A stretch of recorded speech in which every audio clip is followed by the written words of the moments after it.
오늘부터 마가복음을 시작하는데요. 이제 마가복음 시작이면 1장 1절부터 시작해야 되는데 갑자기 이제 10장 45절이 나오니까 왜 중간으로 건너뛰지 그렇게 생각하실 분이 있을지 모르겠습니다.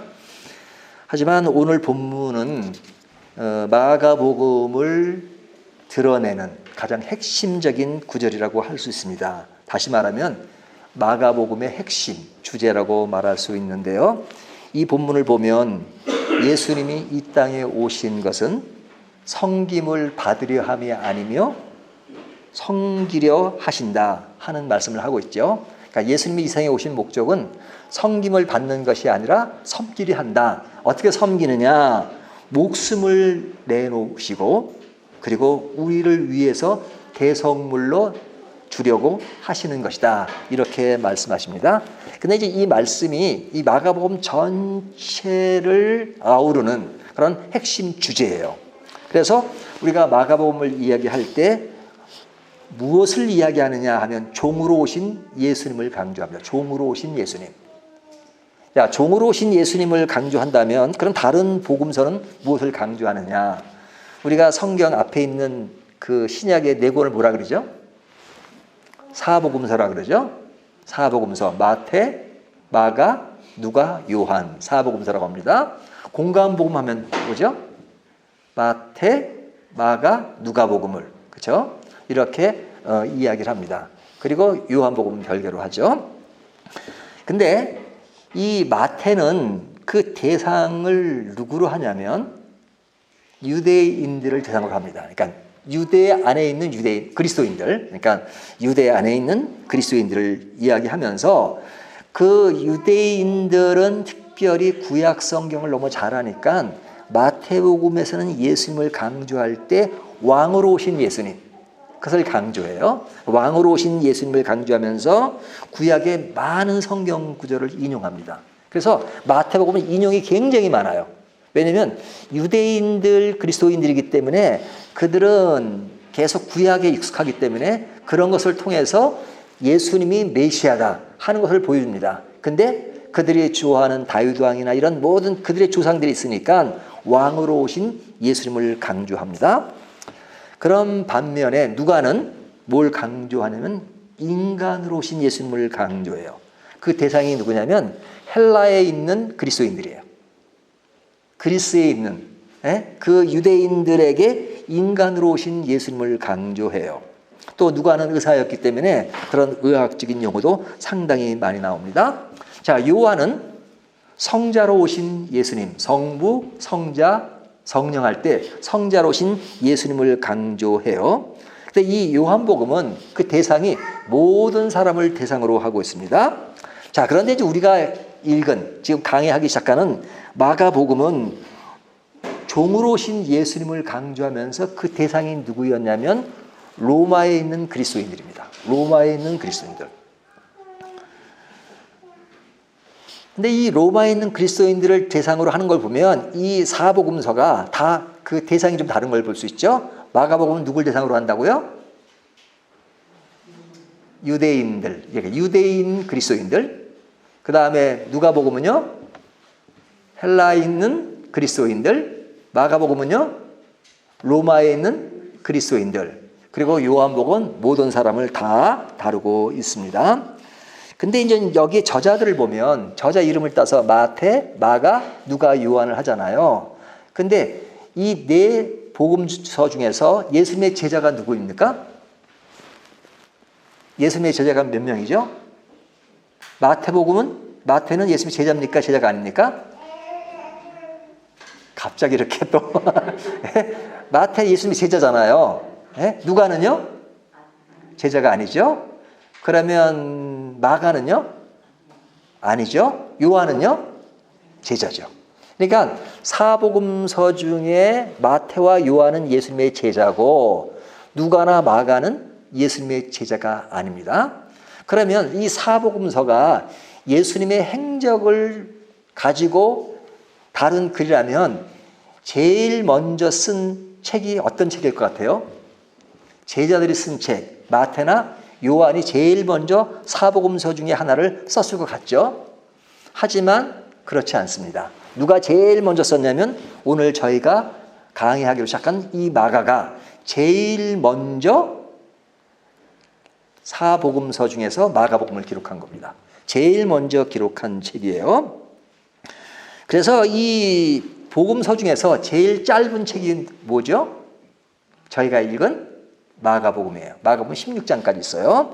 그러니까 왜 짧으냐? 뭐 꼭 그런 건 아니지만 대체적으로 처음 나오는 것이 짧죠.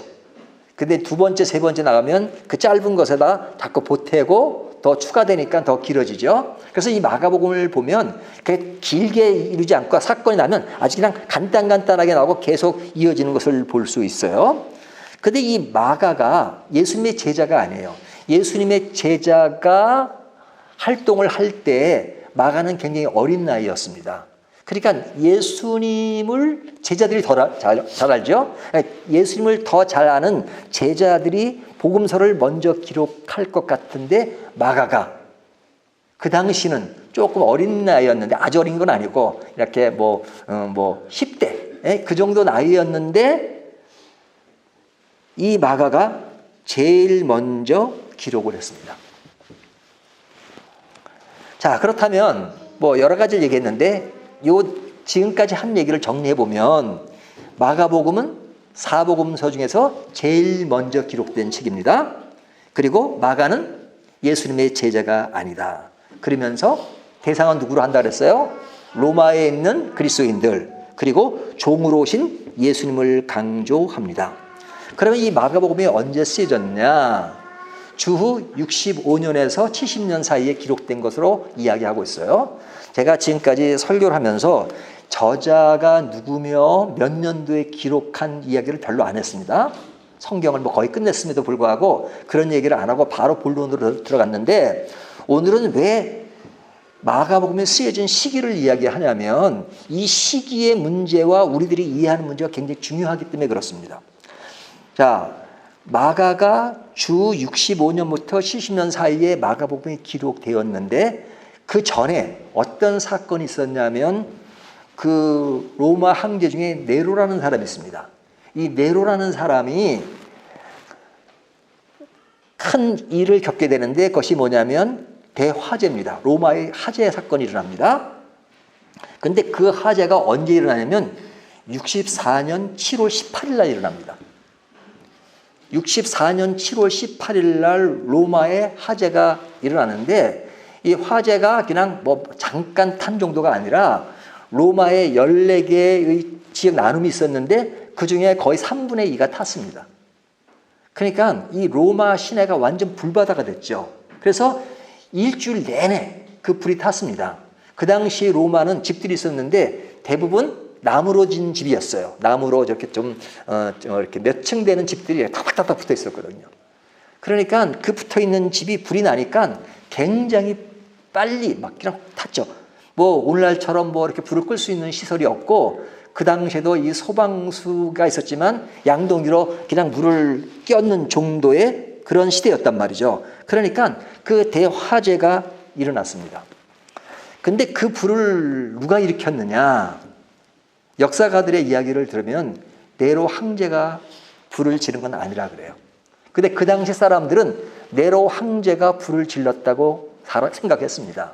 왜 생각했냐면 이 네로라고 하는 사람은 예술적인 그런 능력이 있었어요. 감각이 있었어요. 그래서 노래를 잘 불렀습니다. 노래를 굉장히 그냥 보통 잘 부르는 게 아니라 가수 수준의 노래를 잘 불렀어요. 그래서 네로가 여기저기 나라 다니면서 노래를 부르기도 했어요. 사실은 황제보다도 노래 부르는 일이 그에게 적성이 맞았을런지도 몰라요. 하지만 그의 어머니의 강제성을 가지고 그가 황제가 되긴 했는데 그가 음악을 좋아했고 또 미술도 좋아했고 어떤 예술적인 감각이 있었습니다. 예술적인 감각이 있는 사람으로 로마를 볼 때는 로마가 너무 예쁘지 않았던 거예요. 막 그냥 판잣집 성이고 막 그래서 그가 말처럼 그러니까 중얼중얼 하기를 뭐냐면 이 로마는 다 불타버려야 돼. 이 불타가 싹 없어지고 새로 건설을 하고 새로 집을 지어야지만 이게 좋은 도시가 될 것 같아 하고 그냥 버릇처럼 얘기한 겁니다. 노래를 잘하니까 그걸 노래로 또 이렇게 부르기도 하고 그렇게 했습니다. 자, 그러다가 이제 불이 났습니다. 불이 나니까 백성들은 네로가 불을 질러가지고 지금 불이 났다라고 생각한 겁니다.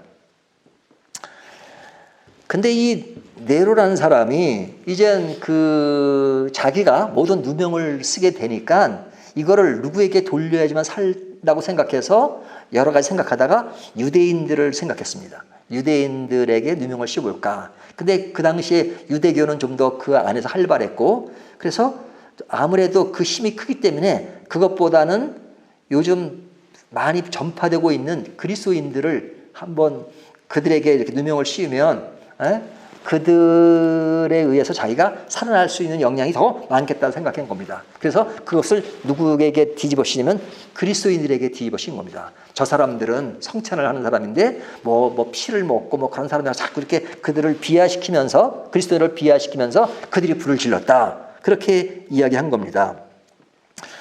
근데 이 네로라는 사람은 좀 아주 엉뚱한 사람이죠.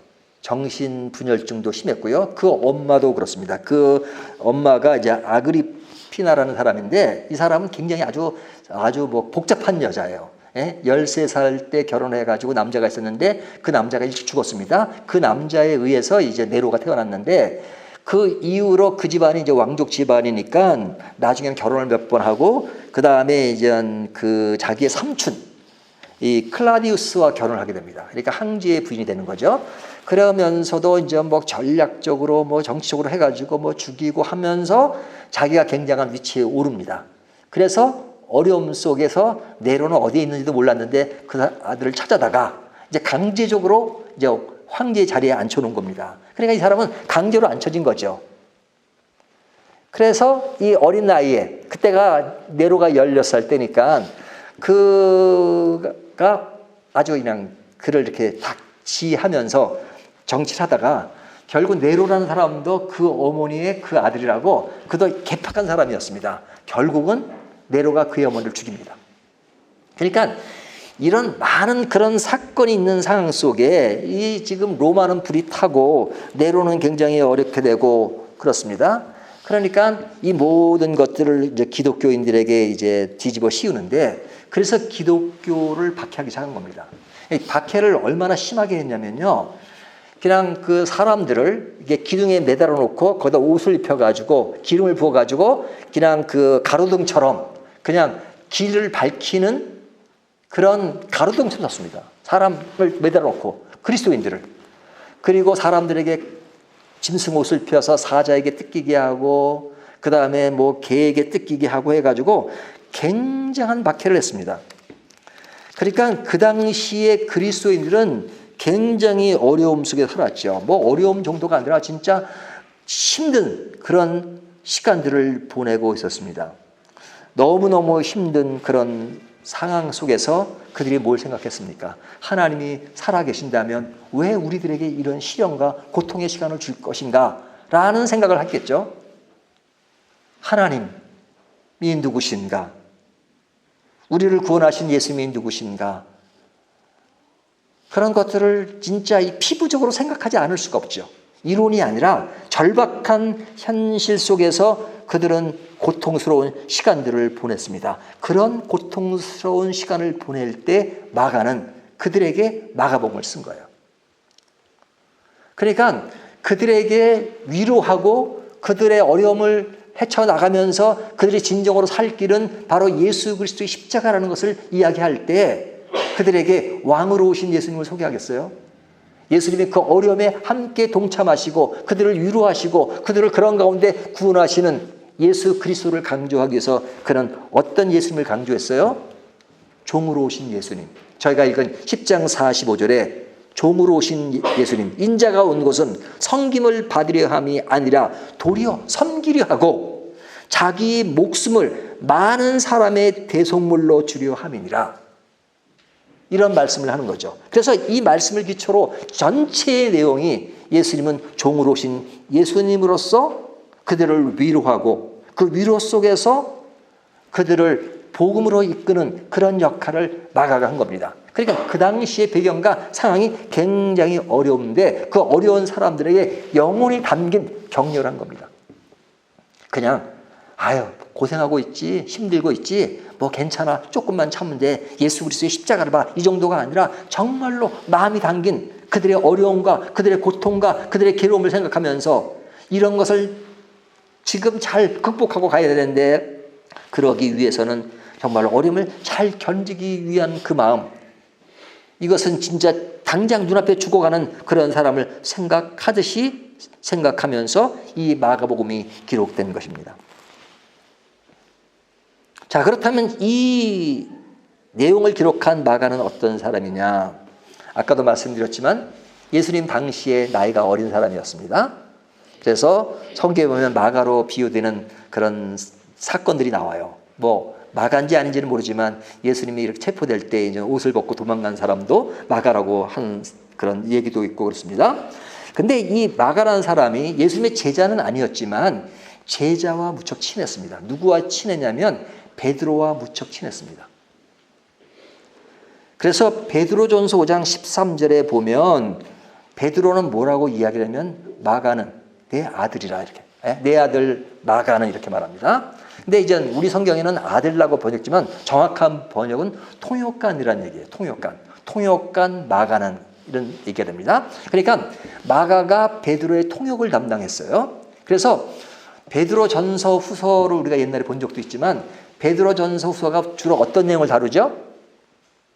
고난에 대한 얘기를 다루잖아요. 고난. 근데 그 베드로 전후서의 문체가 마가의 문체입니다. 그가 통역관으로 있으면서 베드로를 도왔기 때문에 그의 그 문체가 마가의 문체예요. 그래서 이 마가는 베드로의 통역관으로 있으면서 누구보다도 예수님에 관해서 이야기를 참 많이 들었겠죠.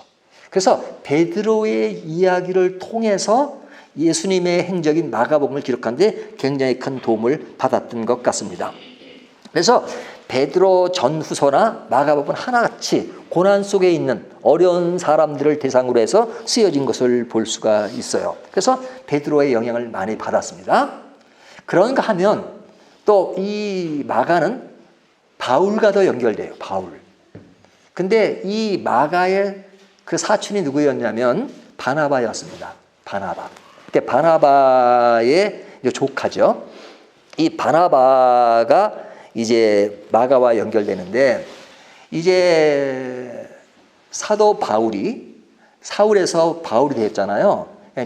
예수를 믿기 시작하고 그러다가 이제 바나바의 도움을 많이 받죠. 그리고 처음으로 1차 선교 여행을 가게 되는데 그 선교 여행을 시작하는 것이 안디옥입니다. 이 안디옥이라는 것은 두 군데 안디옥이 있어요. 이제 이스라엘 제일 우쪽에 안디옥이 있고 이제 소아시아 중앙 지역에 이제 안디옥이 있는데, 이제 그쪽 이스라엘 제일 우쪽에 있는 그 안디옥에서 이제 그 소아시아 지역에 선교사를 파송합니다. 그래서 이제 첫 번째 선교사를 파송하는데 그 파송자가 누구였냐면 바나바와 바울이었어요. 이제 그래서 이것을 1차 선교 여행이라고 합니다. 이 바울이 간 선교지인데, 근데 그 1차 선교지에는 누가 가냐면 바나바와 바울이 가게 돼요. 근데 두 사람만 가는 게 아니라 누구를 데려갑니다. 그 데려간 인물이 누구죠? 마가예요. 마가를 데려갑니다. 그러니까 마가를 데리고 바나바와 바울이 선교지로 갑니다. 근데 선교지로 가다가 이 마가라는 사람이 견디지를 못하고 그냥 하차해버립니다. 그리고 이제 예루살렘에 가버려요. 그러니까 이제 바울 눈에는 이 끝까지 가지도 못하고 이제 도망간 요 마가가 보면 좀 괘씸했을 겁니다. 예? 괘씸했죠. 근데 왜 마가가 중도에서 이렇게 그만두었는가? 여러 가지 이야기를 합니다. 학자들이 이야기를 하는데, 이 마가라는 사람은 그 집안의 배경을 보면 굉장히 부자예요. 굉장히 부자예요. 우리가 오순절 때 그 120문도가 어디에 모였죠? 마가 다락방. 마가네 집이에요. 그러니까 다락방에 120명이 모일 정도면 굉장히 큰 부잣집이죠. 굉장히 큰 부잣집이죠. 그러니까 그 마가라는 사람은 굉장히 집안이 아주 부유한 집안이에요. 그래서 이 부유한 집안에 살던 사람이 그런 선교지에 가가지고 그 어려운 시간들을 보내기가 너무 힘들었을 것이다. 적응하기가 힘들었을 것이다. 뭐 그런 이야기도 하고 뭐 다른 얘기도 합니다. 하여튼 그 자세한 이야기는 성경에 나오지 않지만 하여튼 마가가 중도 탈락해서 가버렸습니다. 그리고 이제 1차 여행이 끝나죠. 그리고 2차 여행을 갈 때 다시 이제 바나바와 이제 바울이 돌아와 가지고 이제 두 번째 여행을 가야 될 때, 여행이 아니라 선교지로 가야 될 때 바나바가 바울에게 제안을 합니다. 이번에 갈 때도 우리 마가를 데려가자. 그러니까 그 말을 듣고 바울이 엄청 화가 났던 모양입니다. 왜 화가 났죠? 이미 정가가 있는데 한번 같이 가가지고 도망간 그놈.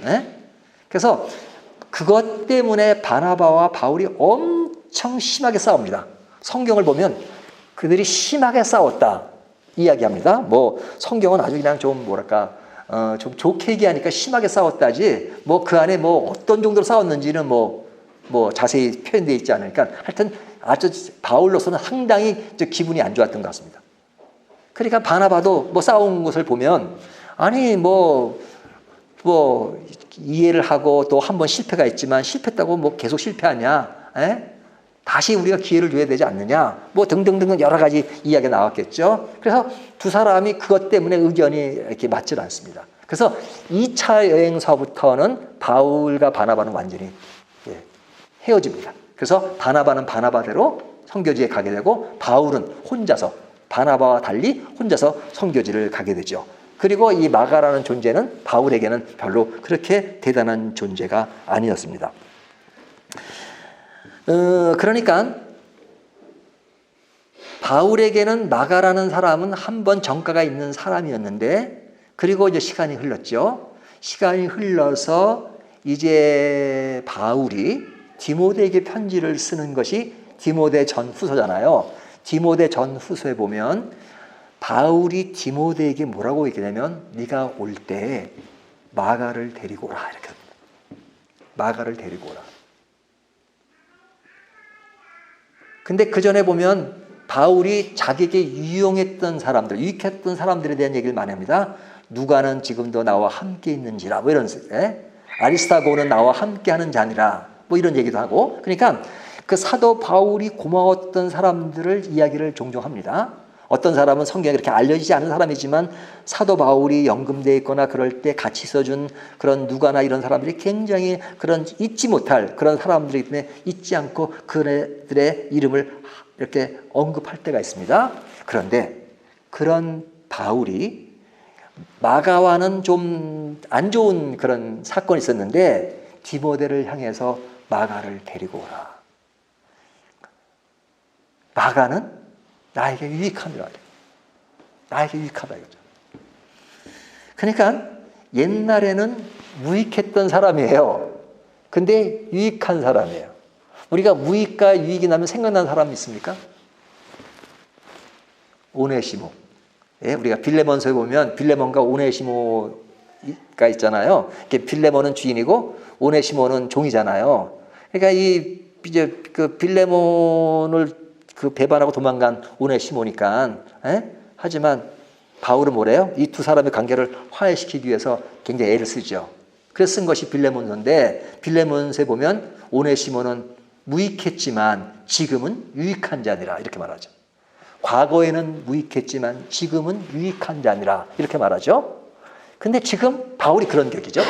마가는 무익하다는 말은 쓰지 않지만 과거에는 무익했던 사람이기 때문에 바나바와 굉장히 심하게 싸운 적도 있지만 그러나 이제는 굉장히 유익한 사람이 되었기 때문에 지금 바울은 디모데를 향해서 올 때 마가를 데리고 오라. 그는 나에게 유익한 자니라 이렇게 말하는 겁니다.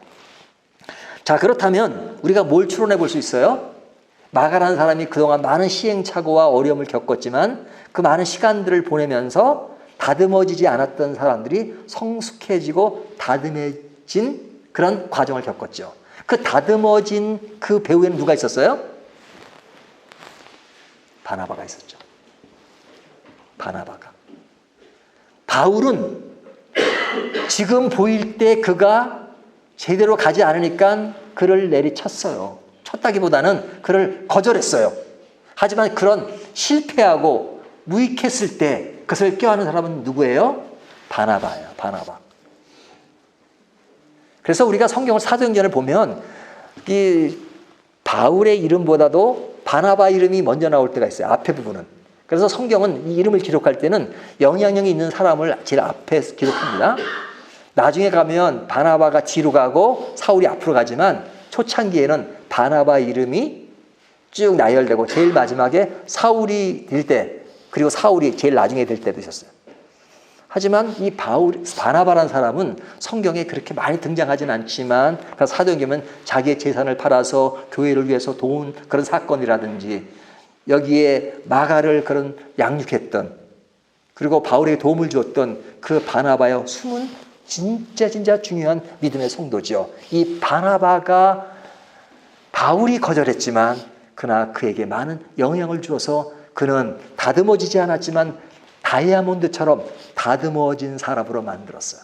거기에 일조했어요. 그러면서 또 영향을 끼친 사람이 누구예요? 베드로를 만났고, 베드로에 의해서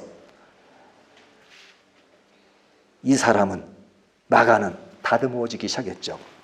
그래서 우리가 결과적으로 볼 때 다듬어지지 않은 사람이 다듬어지고 이제 다이아몬드처럼 되었다라고 이제 어떤 총괄적으로 얘기할 수 있지만, 그러나 마가 개인적으로는 그 많은 과정을 겪으면서 그가 부유한 가정에 태어났지만 그러나 선교지도 가보고 탈락도 해보고 또 도망도 다녀보고 하는 그 많은 과정을 통해서 너무나도 많은 것을 느끼지 않았겠어요?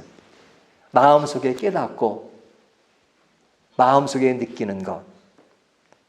그러니까 우리가 사실은 삶의 현장에서 그것을 이해하지 못하고 이론적으로만 알 때 느끼는 것이 있어요.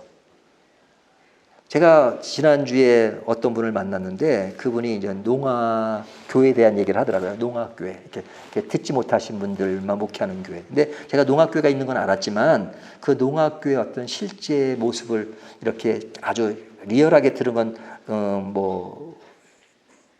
이번이 처음은 아니지만 그러나 이번에 굉장히 아주 감동적으로 들었던 것 같아요. 근데 제가 그 얘기를 듣고 농아교회가 얼마나 어려움을 겪을까. 또 농아교회 목회하시는 목사님들, 농아들이에요. 목사님들도. 그래서 그분이 그 어떤 모습으로 어떤 과정을 통해서 신학 공부를 했을까라고 이제 유튜브를 다시 찾아봤습니다. 한 몇 군데를 찾아봤어요. 근데 어떤 분이 나오는데 7년 동안 신학 공부를 하잖아요. 7년 동안 이게 듣지도 못하면서 신학 공부하는 게 얼마나 힘들겠어요. 그 과정을 쭉 얘기하는데 그 과정을 겪고 나서 또 농아교회를 할 때 듣지 못하시는 분들을 이렇게 목회하는 과정 너무너무 힘듭니다. 그러니까 제가 그걸 보면서 뭘 느끼냐면 이런 기도를 제가 했던 것 같아요. 하나님께. 하나님, 저에게 건강을 주셔서 감사합니다. 건강하다는 건 뭐예요? 말도 할 수 있고 볼 수도 있고 들을 수도 있고 늘 건강을 주신 거 감사하다고 생각했거든요. 근데 나에게 건강을 주신 건 감사하지만 그러나 내 주변에 건강하지 못한 사람이 많다는 거. 보지도 못하고 시각장애인들, 듣지도 못하고 또 그런 사람들을 대상으로 해서 목회하는 많은 교회와 많은 목회자가 있음에도 불구하고 그 사람들이 겪어야 되는 지금 어려움, 그런 것을 생각하지 못했다는 것이, 물론 이론적으로는 그런 사람이 있다는 건 알지만 내 아주 이렇게 마음속에 깊이 리얼하게 느끼지 못했다는 걸 생각해 보면 하나님께 감사하는 것이 건강만 감사하면서 그 감사와 더불어서 남을 이해하지 못하는 그런 모습이었다면 내가 너무나도 한쪽에만 기울어진 모습이었지 않았나 하는 생각을 하게 되더라고요. 아마도 마가도 그러지 않았을까요? 마가도 부유한 가정에서 고생 안 하고 살았던 사람이 그러나 이런 많은 과정을 통해서, 그 과정은 실패의 과정이잖아요. 넘어지고 쓰러지고 도망가고 그랬던 과정, 탈락당해서 또 아주 사도로부터 또 외면당하기도 하고 그런 과정을 통해서 뭘 알았겠어요? 어려움을 겪는 사람들의 그 고통과 외로움, 그것은 자기의 어떤 경험을 통해서도 더 리얼하게 깨닫지 않았겠어요? 그렇기 때문에 그가 나중에 무엇을 기록했어요? 저희가 마가복음을 기록했습니다. 누굴 대상으로? 로마에 고통당하는 그리스도인들을 생각하면서 그들에게 정말로 위로가 되는 복음의 메시지를 어떻게 주어야 될 것인가. 그래서 그는 이렇게 말하는 겁니다. 인자가 온 것은 섬김을 받으려 함이 아니라 도리어 섬기려 하고 자기 목숨을 많은 사람의 대속물로 주려 함이니라. 이것이 그냥 지나가는 한 구절의 이야기가 아니라 그 마음속에, 영혼 속에 굉장히 깊이가 담겨 있는, 고통당하는 그 교인들에게, 고통당하는 그리스도인들에게, 지금 생사의 문제가 엇갈리는 그들에게 예수님은 당신이 그런 목숨의 위기를 안고 있는 것처럼 예수님도 오셔서 목숨을 내어주셨다. 그리고 우리를 위해서 자기를 내어주시는 그런 분으로 오신 예수님을 강조하는 것입니다. 그런 가운데 복음을 리얼하게 설명하고 있는 것이 마가복음입니다. 그렇기 때문에 이 마가복음은 우리들에게 굉장히 위로가 되는 말씀이에요. 복음서 중에서 우리가 그냥 복음서를 다음 주부터 1장부터 계속 보겠지만 이 말씀 속에서 우리는 두 가지를 생각해 봅니다. 첫 번째는 우리가 수신자 입장이 됐죠. 그 편지를 받는 로마 그리스도인들, 그들은 지금 그런 죽음 앞에 놓여 있는, 굉장히 위기에 있는 놓여 있는 상황, 우리가 그런 죽음의 위기는 아니더라도 우리가 현재 살고 있는 삶의 모습이 괴롭고 힘든 모습이 있을 수가 있잖아요. 몸도 불편하고 힘들고 또 여러 가지 정신적으로나 또 상황적으로 그런 어려움이 있을 때, 로마의 교인들의 입장에서 이 말씀을 보면 나에게 어떤 위로로 이 말씀이 다가오는가 하는 것을 생각할 수 있고요.